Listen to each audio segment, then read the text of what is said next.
All right, ladies and gentlemen, we are back in the Pratt Pack Gym. Potter Pride, blue and white forever. I had to take my time to talk a little Potter football because tonight we're on Digger time. Frank Dawson at Legacy Studios with his top 10 of all time Potters and most memorable games, and I'm going to give all the airtime to him because I just like to hear the man talk. Listen, I'm going to go through some of these things that Frank has come up with. He has done more with people like Jimmy Joe Savage on letting the, words speak for themselves, the history of Potter sports, but in particular football, his passion, his love forever, going back to his days as a student there with his brother in arms, the great Lou Holtz, and of course many others.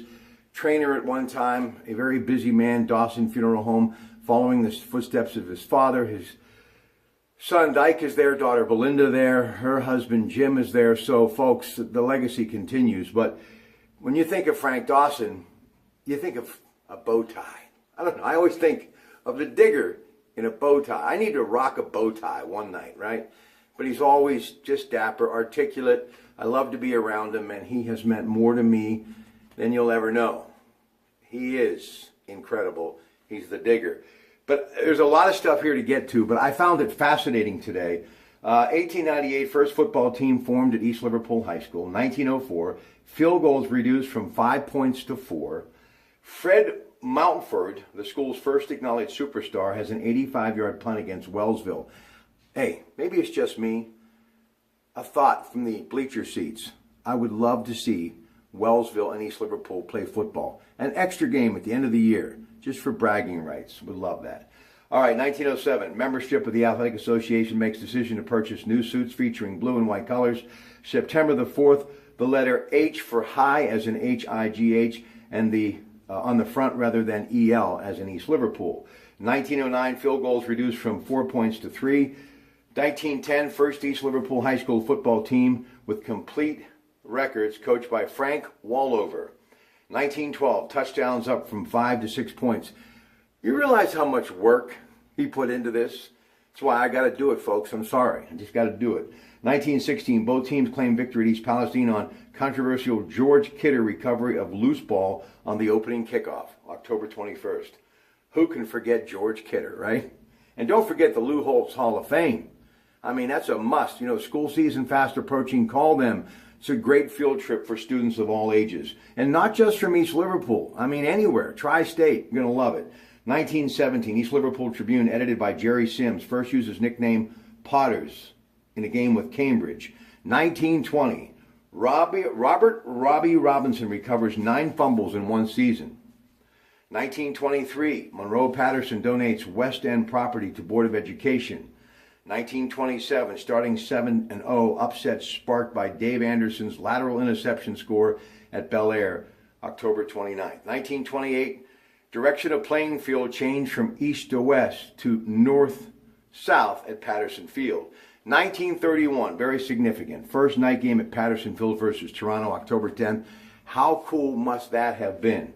1932, East Liverpool defeats Canton McKinley 13-0 on a controversial Bobcat touchdown. 1932, Bill Booth transfers from Newell, and the legend is born. That gives you chills, okay? 1933, wooden bleachers added to Patterson Field to accommodate crowds wanting to see Bill Booth play. When's the movie coming out? 1933, Booth named a Columbus JC's All-Ohio team, the first such named.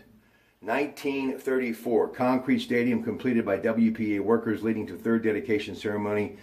Game versus Martins Ferry, November 3rd. There's more. 1936, major upset victory over Weirton, 13-7, who came in with 493 50-point advantage over their opponents, October 23rd. Tragedy, 1937, Bill Booth killed in auto crash September 4th near present Stratton Dam. 1941, invention of penalty flag. Dyke Beatty, Gretchen's dad, Digger's father-in-law, Youngstown College. 1945, first East Liverpool High School undefeated team, tied twice under coach Don Ogden, allowed only 19 points. 1945, Henry Pack scored 5 rushing touchdowns against Wellsville, Thanksgiving Day. Coach Ogden moves on to Jackson, Michigan. 1946, Ogden's line coach, Roy Hodge, named head coach. Team goes 3-6. 1947, Roy Hodge resigns after opening loss to Toronto and is replaced by assistant Harold Leffler, who wins only one game. 1948, team defeats only Wellsville and Youngstown North. Leffler is replaced by Wade Watts, the fifth coach in 6 years. 1949, here we go. First broadcast of the game done by phonecast to the East Liverpool School Auditorium from Lima, Ohio. Maury McGill was announcer, assisted by the great Harry McConville. Bob Curran, September the 16th. Harry McConville, man. My man. What a legend. 1951, games broadcast on local station WLIO. WLIO, East Liverpool, each week with Eddie Lane at the microphone. 1952, undefeated, once tied by Sandusky under coach Wade Watts.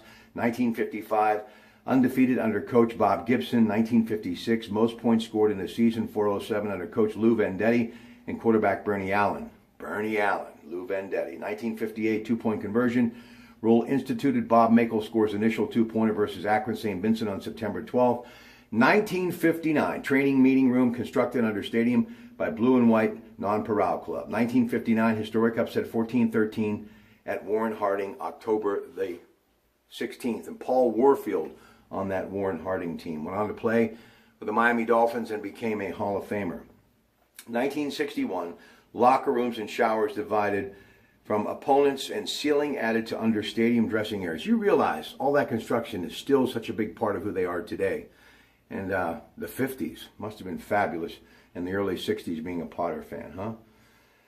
1963, large concession stand built by Key Club band mothers along with Blue and White Non-Paral Club. 1964, Bob McNay named head coach and completes a 37-10-2 record through 1968, season's best percentage in school history. Norm Six Recycling, part of that great team in West Virginia with my mentor Frank Mangano many, many years ago. Replaces Bob McNay as head coach in controversial hiring. 1972, computer playoff system initiated by the OHSAA. Okay, and then 1985, Coach Larry Bruno, East Liverpool High School class of 1940, is Joe Namath presenter at the Pro Football Hall of Fame ceremonies in Canton. More here, folks. You know you're going to love it. 1986, Lou Holtz, East Liverpool High School class. 1954 is named Notre Dame head football coach. Man, don't I remember that. How great was that? 1986, 5 overtime victory, 21-20, game with Wintersville, October 17th. That's my greatest moment in Potter broadcasting. 20 years I did it. That was my most memorable game. I'll never forget it. And it was early on. Jerry Stovall and I were just kind of feeling our way, and what a way and what a win, and no voice for a couple of days after that at KDK because of that big win. 1995, Bob Thayer, East Liverpool High School class. 1976, replaces Bob Morris as head coach. Great Bob Morris, 84-95. Always loved spending time with him. Went on to do many things, of course, recently Robert Morris, just a class act and a great offensive football mind. 1996, team barely misses playoffs by controversial call at Edison, lost 35-28 in overtime, October the 11th. 1997, 100th edition of the East Liverpool football team, coached by the great Bob Thayer. Absolutely loved him too, him and his wife. Such a big part of the East Liverpool academic scene as well. Compiles an 8-2 record and chalks up an inspired 12-9 victory over Chardon October 3rd. 1998, first Potter football team to qualify for the postseason. Team wins at Boardman High School Stadium versus Uniontown Lake, 26-14 on November 13th. Lose a second round to Chardon at Warren Mollenkoff Stadium, 31-6, November 30th. 1999, Dan Aldrich and Matt Salisbury killed in an automobile accident Saturday, June 12th near Alda, Ohio. Another East Liverpool High School student, Emily Bickerson, also lost her life in that crash. And I think of the fantastic job through a very difficult time. That funeral actually held at the Potter Fieldhouse by the Dawson Funeral Home. That's why I have such love for people who were in that industry. It was a very tough time for everyone. 1999, qualified for playoffs, travel to Columbus. Independence, they lose 12-0 November 5th. 2000, two players recover fumbles and run for touchdown. Jason Ludwig, 52 yards, along with Chris Campbell, 56 yards versus Steubenville Big Red in 26-7 win at Patterson Field, October 20th. Just a couple more, folks, all from Frank Dawson.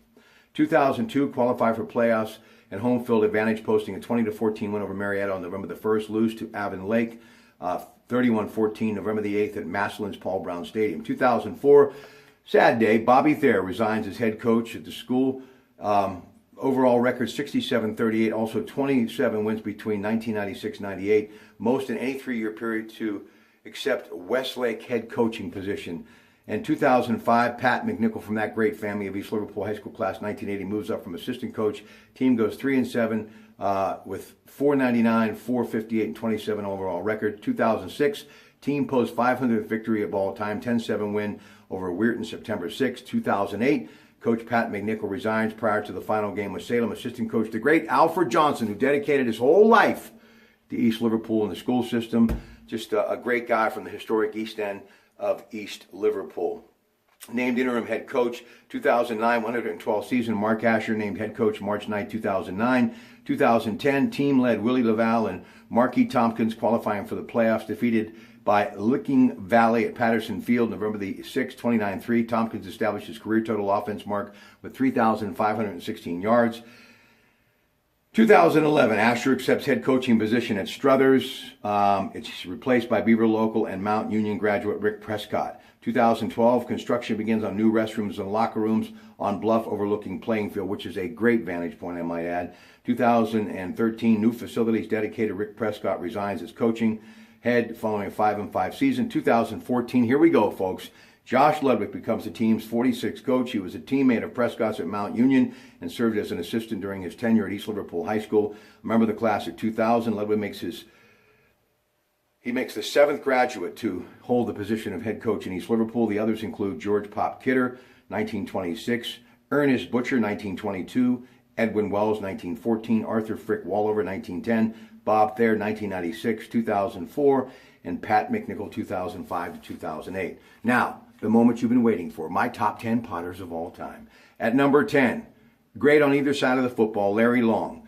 Also, tenacious, flying to the football, great defensive player, tremendous catcher of the football to a tight end, Alan Blythe. Number 7, on the coaching staff now, saw him start at many games as a freshman, rough and tough, just great mindset, loved to play football, Nate Boyd. Dan Beatty, who went on to Ohio State, great offensive lineman, center for the Potters. Quarterback, maybe one of the purest passers I ever saw in my 20 years there, Kevin Smith. Moose Ramsey, coaching just like he played. Hard-nosed, loves the game. And at number 3, Bodie White could do more after he caught the football than any receiver I ever saw at East Liverpool. Number 2, graceful, running any pattern down the sideline, but if he got downfield behind the secondary and got his fingertips on the football, he was gone. Now a member of the East Liverpool Police Force, as is Moose Ramsey. At number 2, Sean Long. And at number 1, could have played on any given Sunday, a tremendous athlete, especially on the defense. Many remember him as a great running back, but no one could get to the ball as quick or as hard and was more athletic on the defensive side of the football than my number 1 Potter of all time, Robert Jackson. So there you have it. My time today, and don't forget your time tonight with the Digger from Legacy Studios. And this weekend, football season, yes, it's tailgate time. A great company from Ohio on every shelf in all 9 neighborhood Coons markets, Giarusa. So make it a pasta pregame party, postgame party. And this is the right sauce, the sauce of choice, the recipe for winners. And also, Isley's Crockpot Ham Barbecue, more than a splash of this. You're going to love it. And you know, I love Brickers in East Liverpool, and I've often wondered, someone needs to answer the question, were they in Isley's at one time? And by the way, do you remember Isley's? Pick it up along with some great chip-chopped ham at Coons Market. How do you find the one nearest you? CoonsMarket.com. See you tonight from Legacy Studios.